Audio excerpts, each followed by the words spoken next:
लीलाशुक श्री बिल्वमंगल जी के पावन चरित्र का आस्वादन हुआ भूमिका के रूप में अब प्रवेश करते हैं श्री कृष्ण करुणामृत के मूल ग्रंथ के आस्वादन में। उससे पूर्व हमारे लाडले ठाकुर श्री राधा नयनानंद जी के पावन श्री चरण कमलों में दैनिक कोटि गुरुवंदन दंडवत प्रणाम समर्पित करते हैं। तदुपरांत सही परम वंदनीय आचार्य चरण संत वृंद भक्तजन एवं भक्तिमती माताओं, आप सभी किसी चरणों में दास का कोट कोट नमन दंडवत प्रणाम है।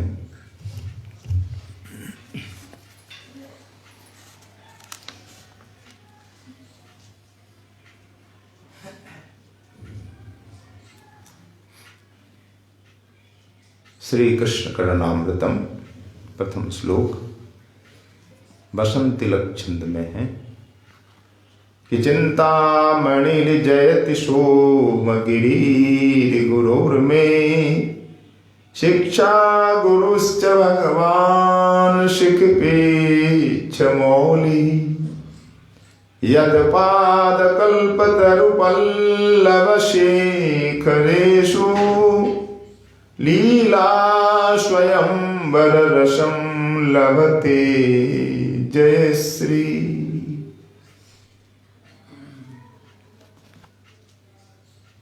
तो श्री लीलाशुक जी ग्रंथ के प्रारंभ में मंगलाचरण कर रहे हैं।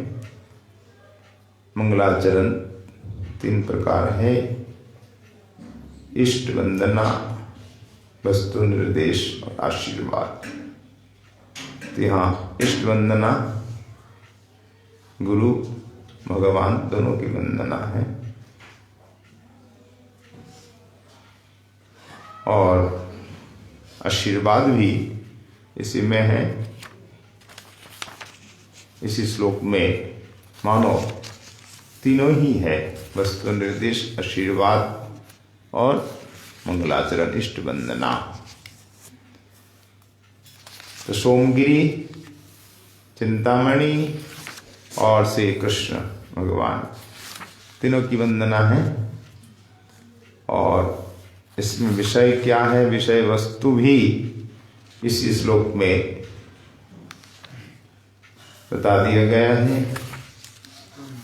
इस ग्रंथ के प्रतिपाद्य कौन है, विषय क्या है, तो कह दिया गया है कि भगवान शिखिपिच्छ मौली। कौन से भगवान? शिखिपिच्छ मौली, जिनके मस्तक पे मोर पिच्छ है, ऐसे ब्रजराज नंदन साक्षात श्रृंगार रस मूर्ति मान, यानी श्रृंगार रस के साक्षात स्वरूप, मूर्तिमान स्वरूप ब्रजराज नंदन रास बिहारी श्री कृष्ण ही इस ग्रंथ के प्रतिपाद्य विषय है। और आशीर्वाद स्वरूप क्या है? यत पाद कल्पतरुपल्लव शेखरेषु लीला स्वयंवर रसम लभते जय श्री।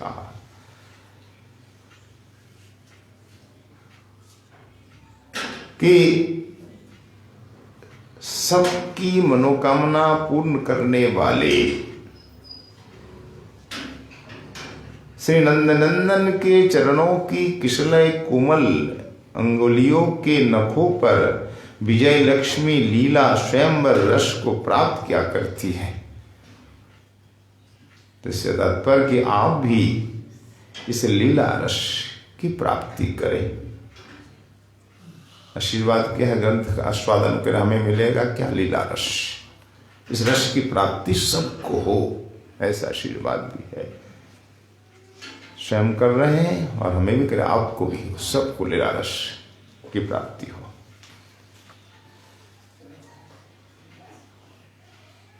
तो इसका भावार्थ क्या हुआ हिंदी में कि प्रेम पथ में प्रवृत्त होने का उपदेश देने वाली जो चिंतामणि है, वे मेरी कौन है?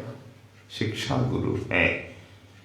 अगर वह उपदेश नहीं देती तो मैं इस मार्ग में नहीं आ सकता था। इसलिए पहले मैं उनकी वंदना करता हूँ। चिंतामणि जयति, जय हो चिंतामणि की। वंदनात्मक यहाँ जयति है कि चिंतामणि की जय हो, जिसके कारण आज मैं इस दिव्य प्रेम रस का आस्वादन कर रहा हूँ। इस मार्ग में आज मैं आ पाया हूँ। ऐसी उपदेश देने वाली चिंतामणि जय, उसकी जय हो। इसके बाद सोमगिरी गुरु में, मेरे गुरु सोमगिरी दीक्षा गुरुदेव को भी वंदना है। दीक्षा गुरु की कृपा से तो आज मैं इस रस के पथिक हो पाया हूँ। उन्हीं की कृपा सब कुछ है। तो ऐसे मेरे दीक्षा गुरुवर की जय हो। तो चिंतामणि की जय हो, गुरुवर की जय हो। और शिक्षा गुरु, ठाकुर को शिक्षा गुरु बना दिया। आचार्य माम बिजानिया ठाकुर कहते थे हैं। तो शिक्षा गुरु मोर मुकुटधारी भगवान श्री कृष्ण की जय हो। तीनों की जय, कि चिंतामणि की जय हो, दीक्षा गुरुदेव सोमगिरी जी की जय हो, और भगवान श्री कृष्ण की सदा ही जय हो, जय हो। कि जय चिंतामणि जयति सोमगिरी मेरे गुरुवर। अनुवाद पद में कि जय चिंतामणि जयति सोमगिरी मेरे गुरुवर। जय शिक्षा गुरु ईश शीश पर मोर मुकुट धर। दो चरणों का पद में दो चरण। जत पाद कल्प तरु पल्लव शेखरेशु लीला स्वयंवर रसम लभते जय श्री। कि जिनके चरण कल्प तरु पल्लव के शिखरों पर, जिनके चरण कल्प तरु पल्लव के शिखरों पर, विजय श्री पाती लीला रस राशि निरंतर। इन गुरुत्रय के कल्पतरु के समान मेरी मनोकामना पूर्ण करने वाले चरणों की कृष्णलय कोमल अंगुलियों के नखों पर विजय लक्ष्मी लीला स्वयंवर रस को प्राप्त किया करती है। नंदन नंदन के जो चरण कमल है कितने कोमल, किसलय कोमल, किसलय पल्लव, एकदम कोमल कोमल, नई नई ये कोपले हैं, अत्यंत कोमल है। ऐसी कोमल कोमल अंगुलियां हैं। अंगुलियों का शिखर मतलब नख, नख पर विजय लक्ष्मी रस को प्राप्त कर रही है। मानो चरण के नखों पर ही समस्त रस भरा है। तभी तो कहा जाता है कि राधा रानी के नख से, छटा से करोड़ लक्ष्मी पराजित हो जाती है, नख छटा से। तो इसका मतलब बिल्वमंगल जी का मन नखों पर है, चरण नखों पर। चरण कमल के अंगुलियों के नख पर उनकी दृष्टि गड़ाई हुई है। दिव्य शोभा का दर्शन करके रसोन्मत्त हो रहे हैं।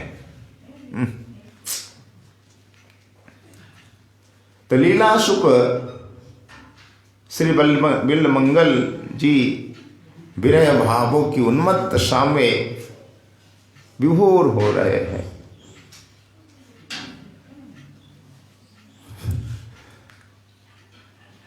तो उन्मत्त दशा में विभोर ब्रजभूमि में श्री कृष्ण दर्शन की उत्कट अभिलाषा को लेकर लीलाशोक सूरदास जी बिल्वमंगल जी कहाँ से आए?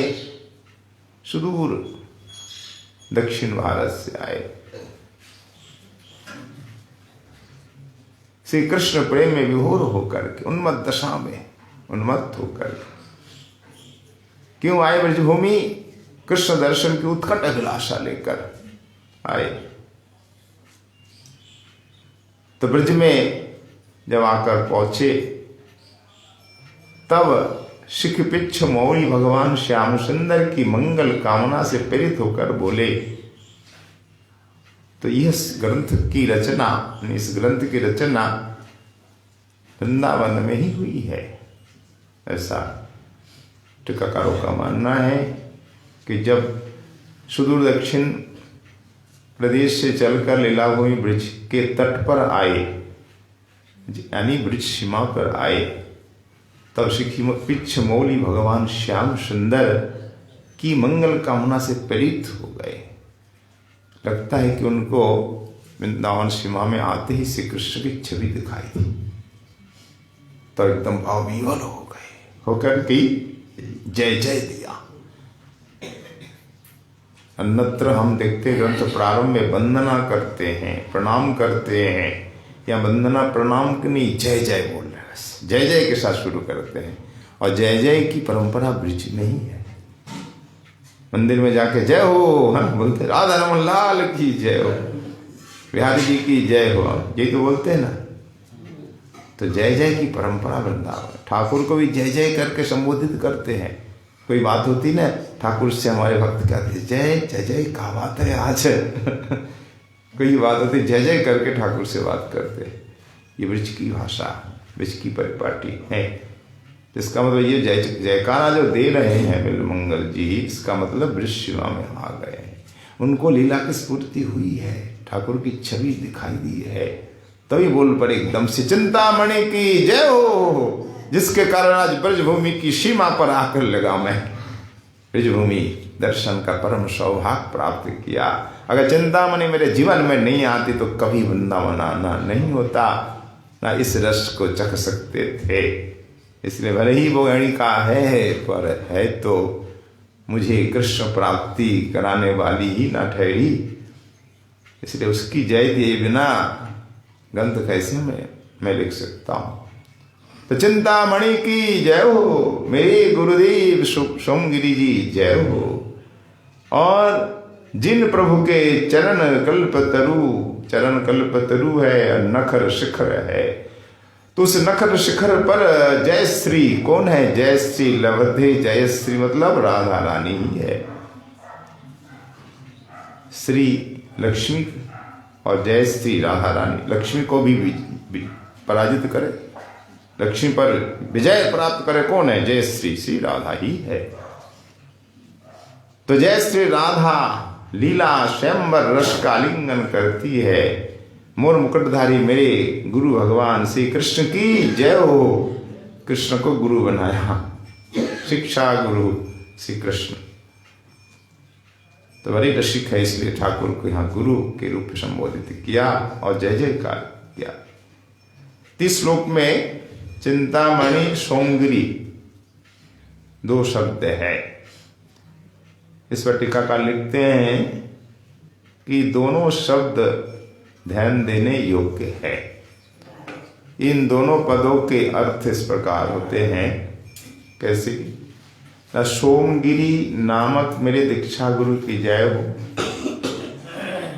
एक अर्थ है। वे अभिष्ट फलदायक होने से वे चिंतामणि स्वरूप भी है, यानी एक ही व्यक्ति है, ऐसा भी अर्थ टीकाकारों ने किया है कि मेरे गुरु ही चिंतामणि है।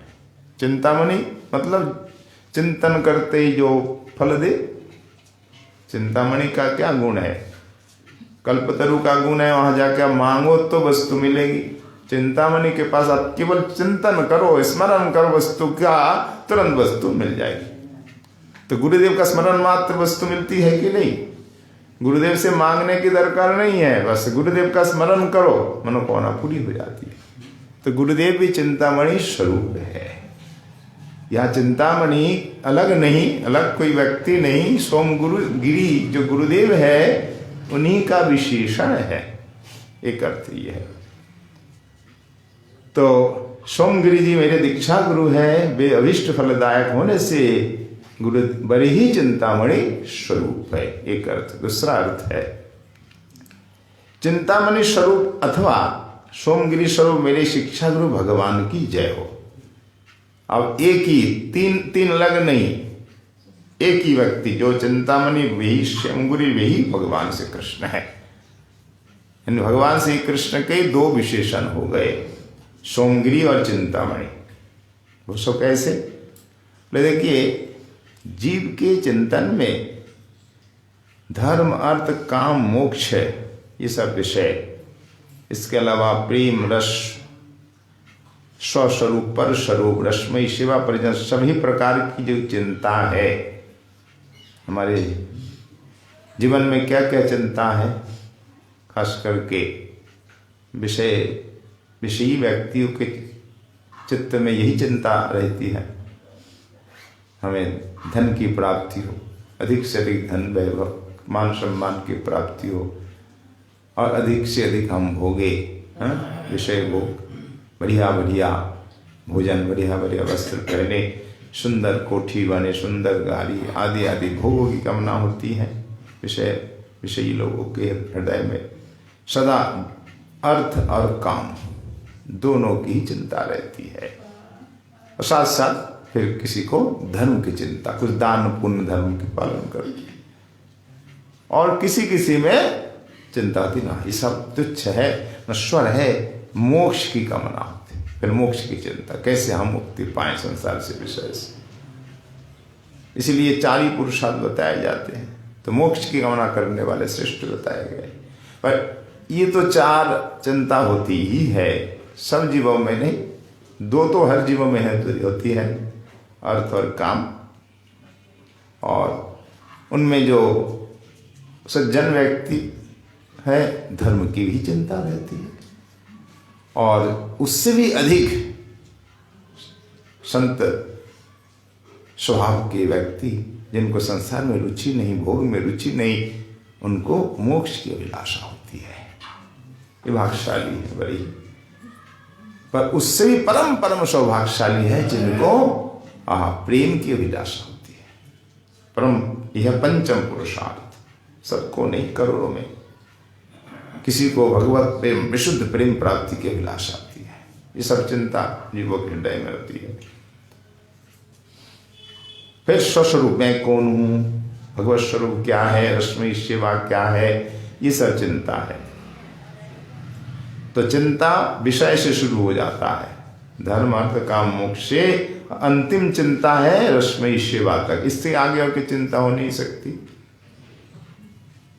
ज्ञानियों के लिए मोक्ष चिंता, विषयी के लिए केवल अर्थ काम की चिंता होती है, धर्मात्माओं के धर्म की चिंता होती है, ज्ञानियों के लिए मोक्ष तक चिंता होती है, भक्त के लिए प्रेम तक चिंता होती है, अपने स्वरूप भगवत स्वरूप की चिंता, अंत में सर्वोत्तम चिंता है रश्मि सेवा, निकुंज की सेवा की चिंता।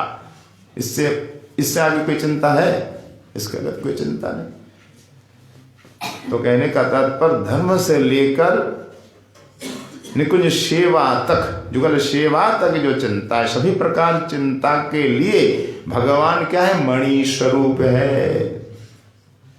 अब ये तीनों शब्द भगवान के लिए ही है, उसकी व्याख्या हो रही है। तो चिंता के लिए, सभी प्रकार चिंता के लिए भगवान मणि स्वरूप है, अर्थात प्रकाशक रूप है। अतः भगवान ही चिंता मणि है। उन्हीं का स्मरण करेंगे तो हमें सब वस्तु मिलेगी नहीं, वंशाकल्पतरु है वे, चिंतामणि स्वरूप है, उन्हीं के स्मरण चिंतन से हमें हर वस्तु प्राप्त होती है। तो साक्षात भगवान चिंतामणि स्वरूप है। फिर इसी प्रकार सोमगिरी भी भगवान का ही विशेषण है, चिंतामणि विशेषण है, इसमें कोई संदेह नहीं है। भगवान साक्षात चिंतामणि स्वरूप है। नाम चिंतामणि ही कहा ही जाता है, नाम चिंतामणि स्वरूप है। भगवान नाम जब चिंतामणि स्वरूप है तो वे तो चिंतामणि स्वरूप होंगे ही होंगे।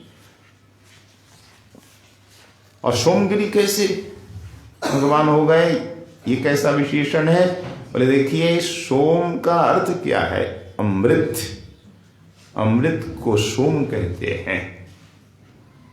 सोम नाम अमृत का है, तो उसके गिरी के समान भगवान परम आस्वाद्य आनंद स्वरूप है। यानी अमृत के पर्वत।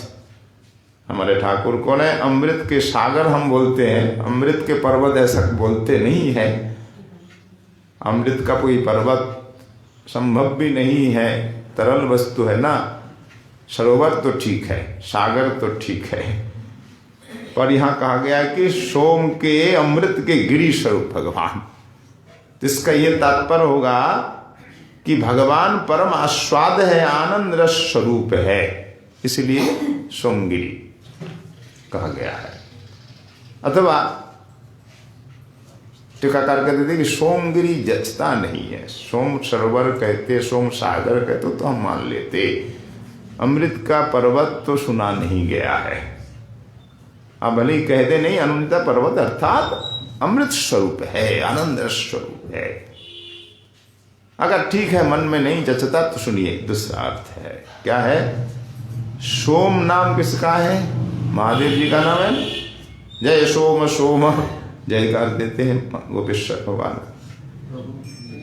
बोलो श्री राधा नयनानंद जी महाराज की, नरसिंह भगवान की, धूप आरती की। जय जय श्री राधे निताई गौर हरि।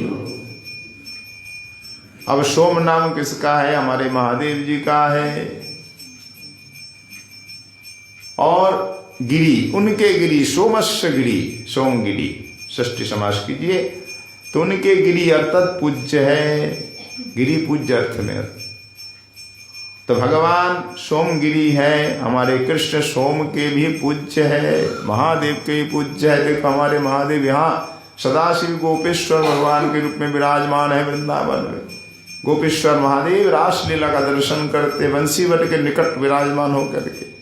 अभी आइए आप, गोपेश्वर महादेव का दर्शन गोपी के रूप में प्राप्त होगा। सुंदर साड़ी पहने हैं, सिंदूर आदि लगाकर सुंदर यमुना मैया सजा देती है। यमुना जी तुम्हें ऐसा ऐसा मुझे सजा दो, ऐसा सजा दो कि मुझे कोई पहचान नहीं पाए, मुझे गोपी सजा दो। यमुना जी गोपी सजा देती है और गोपी बनकर रास में पधारती है, पधारते हैं महादेव जी, पठाकुर पहचान लेते हैं। और रास लीला के भीतर प्रवेश नहीं होगा शिव जी, आप वहां बैठकर दर्शन कीजिए। तुलसी वर के निकट गोपेश्वर आज भी दर्शन कर रहे हैं। तो श्री कृष्ण के भक्त है ना, सखा स्वरूप भी है और भक्त भी है। ठाकुर अपने सखा मित्रवत व्यवहार करते हैं शिव जी से, इसलिए भवस्य सखु भागवत में शब्द आया है, प्रियस्य सखु पचताओं की स्तुति में चतुर्थ स्कंद में। तो ये भगवान के मित्र है और भगवान इनके पूज्य हैं, यानी शिव जी के पूज्य भगवान श्री कृष्ण है। इसलिए सोमगिरी श्री कृष्ण का ही एक नाम हुआ, चिंतामणि भी उन्हीं का नाम हुआ। तो दूसरे अर्थ में कि चिंतामणि और सोमगिरी स्वरूप मेरी शिक्षा गुरु ब्रजराज नंदन मोहन मुकुटधारी श्री कृष्ण की जय हो। तो तीनों कृष्ण के अर्थ में है। ये दूसरी प्रकार रखा हुई। पहली व्याख्या में चिंतामणि सोमगिरी एक ही व्यक्ति है, गुरु ही मेरे चिंतामणि स्वरूप और भगवान दोनों की वंदना। दूसरी व्याख्या में तीनों एक ही है, भगवान की वंदना। अब तीसरी व्याख्या सुनिए।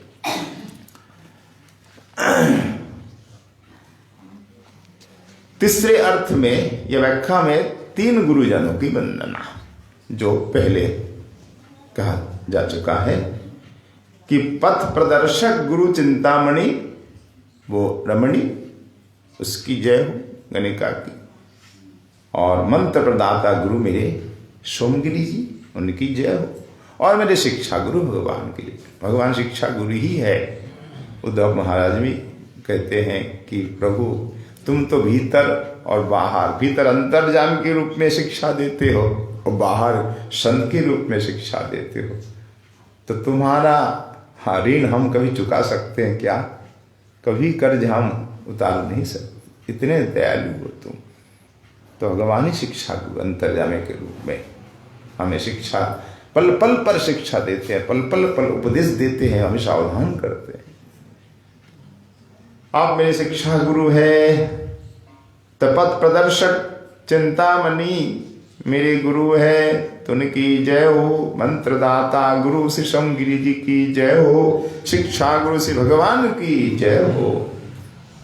तो तीनों की जय। तो तीन प्रकार रखा हुई। अब कुछ लोग बोल सकते हैं भाई चिंतामणि गणिका है, उसकी जयकार क्यों दे रहे हैं, उसकी वंदना क्यों? देखिए, वंदना सबकी करनी चाहिए। भगवान तो कहते हैं दंडवत प्रणमित भूमो आशु चंडाल गूखरम। हे उद्धव, तुम सबको प्रणाम करो, सब प्रणाम योग्य है, सब में ईश्वर विराजते हैं, तभी भक्ति तुम्हें प्राप्त होगी। भक्तों के लिए क्या कर्तव्य? सबको प्रणाम करो, तभी भक्ति महारानी कृपा करेंगे, हृदय में विराजमान होंगे। हम किन किन को प्रणाम करें? तो बोलो सबको। दंडवत कैसे प्रणाम करोगे? केवल सर झुका के नहीं, केवल मुख से दंडवत नहीं, हाथ जोड़ कर नहीं, दंडवत हो करके साष्टांग दंडवत करो भूमि पर। दंडवत प्रणमित भूमो, एकदम साफ कह दिया, इसमें कोई शंका की गुंजाइश नहीं कि ऐसा अर्थ हो कैसा अर्थ नहीं। दंडवत प्रणाम कैसे करोगे? भूमि पे कहा है, भूमो, भूमि में लौट जाओ। और किस किस को करें? दंडवत प्रणमित भूमो आशु चंडाल गोखरम। स्व चंडाल गोखर से लेकर सभी को प्रणाम करो। स्व कौन हुआ? स्व मतलब गृहपाल, ग्राम सिंह, समझ गए ना? ये इनके शुद्ध नाम है। सार में गृहपाल, ग्राम सिंह, युधिष्ठिर और भीमसेन में जो वार्तालाप हो रहा है, अब शकुन दिखने लगे, अर्जुन अभी तक नहीं आया, तब सार में शब्द आया है इनके लिए। और स्व नाम तो सर्वत्र प्रसिद्ध है, श्वान। तो श्वान, सार में, गृहपाल, ग्राम सिंह, चार नाम हमें शास्त्रों में प्राप्त होते हैं।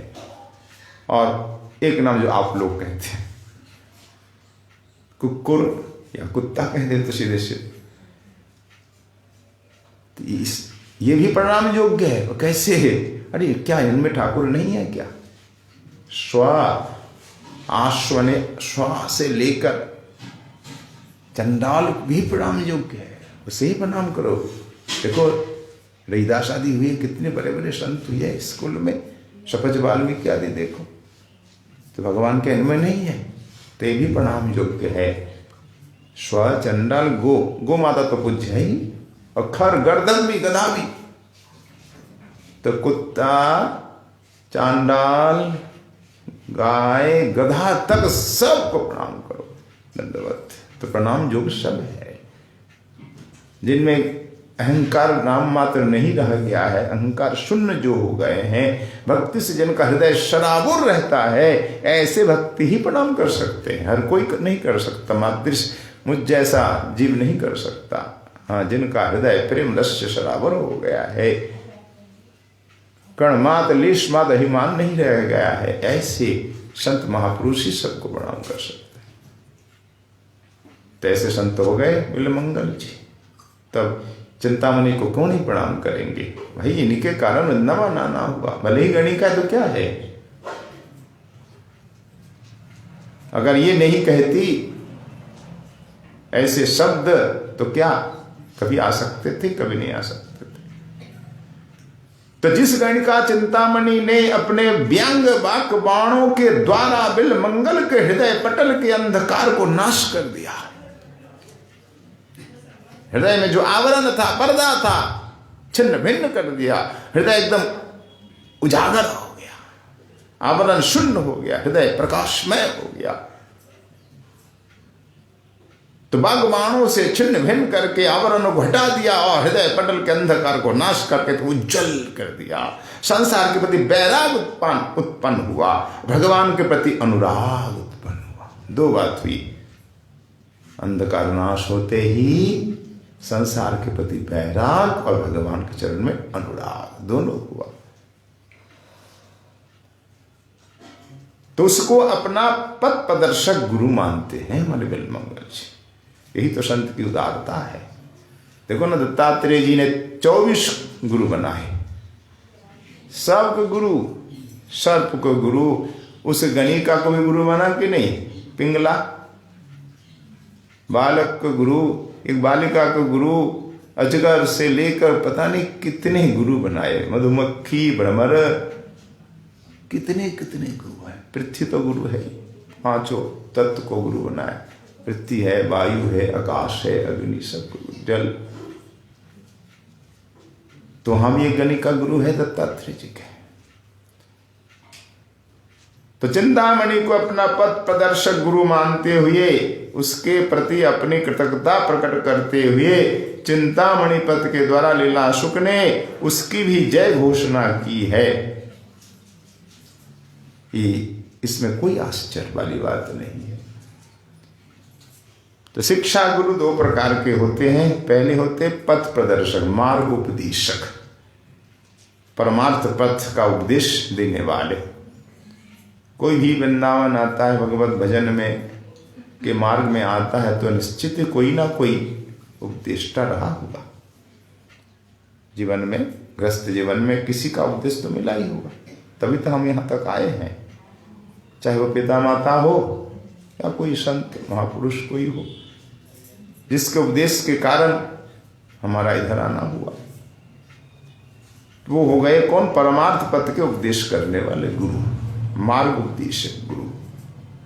दत्तात्रेय अवधूत भगवान जो दत्तात्रेय जी, तो उनके 24 गुरु आप जानते हैं, अभी हुई चर्चा हुई।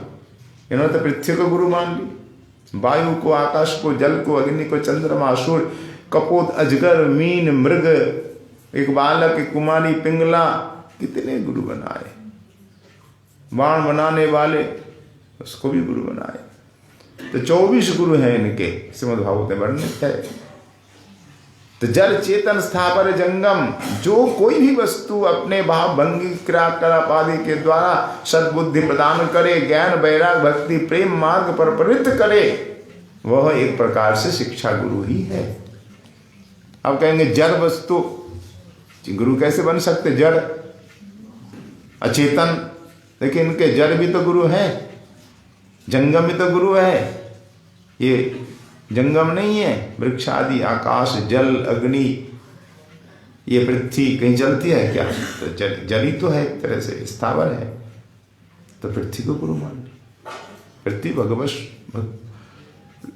शक्ति है, वो अलग बात है। पृथ्वी के रूप में जो हम देख रहे हैं, एक जल ही तो, इनके गुरु माना। जल को भी हम चेतन तो नहीं मानते ना, विज्ञान तो चेतन नहीं मान रहा, जल को चेतन मानता है। तो उस दृष्टि से यहाँ बोला जा रहा है। ऐसे अचेतन जड़ स्थावर को भी गुरु माना। तो चेतन अचेतन स्थावर जंगम सबको गुरु माना। क्यों? इन्होंने उपदेश दिया। जड़ कैसे उपदेश दे सकता है ना? जड़ वस्तु की भाव भंगिमा से, भाव भंगिमा से, क्रियाकलापों से भी कुछ शिक्षा मिलती है।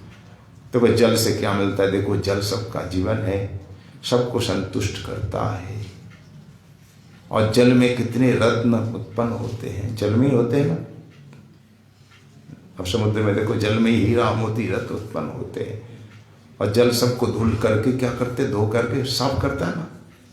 सबका जीवन स्वरूप है, हमारी प्यास बुझाता है और हृदय को निर्मल, वस्तु को, पदार्थ को, बर्तन को, सबको साफ करने वाला जल है। जल सदा निर्मल रहता, सदा बहता रहता है।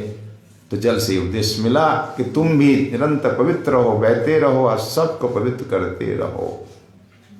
जल की तरह निर्मल हो, पृथ्वी की तरह सहिष्णु हो। पृथ्वी में आज ऐसी सहिष्णुता किसी में नहीं है। अगर आप ज्ञान लेना चाहें तो बालक क्यों, कुमारी क्यों, पिंगला, गणिका क्यों, ये वृक्ष लता से भी, पत्थर से भी ले सकते हैं उपदेश, लेना चाहे तो। अगर नहीं लेना चाहे तो भगवान से भी नहीं ले सकते आप। तो कोई भी वस्तु अपने भाव भंगी और क्रियाकलाप आदि के द्वारा हमको सद्बुद्धि प्रदान अगर करता है तो वे गुरु ही है और होता ही है। ज्ञान वैराग प्रेम भक्ति मार्ग में प्रवृत्त हम होते हैं। इसी प्रकार तो एक प्रकार से शिक्षा गुरु हो गए। चिंतामणि भी इसी कोटि में शिक्षा गुरु है, जिसके द्वारा, जिसके शब्दों के कारण, कहने के कथा, जिसकी बात के कारण या भाव भंगिमा क्रियाकलाप के कारण हमारा भक्ति मार्ग में जो है प्रवेश हुआ, हमारी प्रवृत्ति हुई, तो गुरु ही हो गए। ये हो गए चिंतामणि गुरु होने का कारण।